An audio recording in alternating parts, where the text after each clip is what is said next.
Harvest Table TV. On our last episode, we talked about how to use restaurant-style third pans for food prep, making your weeknight dinners fast and stress-free. Today I'm going to show you another recipe that can be prepared the same way, shepherd's pie. We used to make this dish in the restaurant for family meal. We layered ground meat, corn, and mashed potatoes, and it was a filling meal that helped us power through a busy dinner service. Like our last recipe, you can change out the meat in this recipe for just about anything your family prefers. The traditional English recipe would have been made with ground lamb.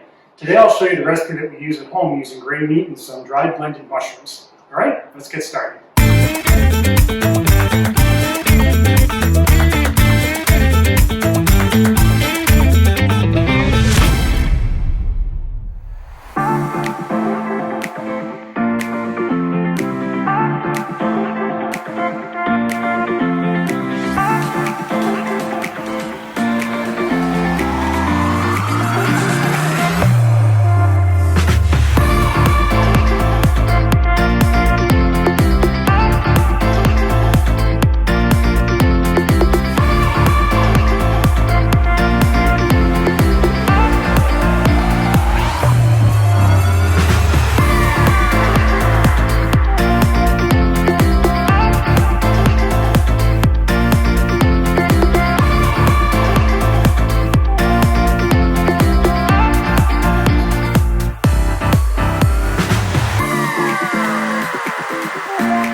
There's our shepherd's pie complete.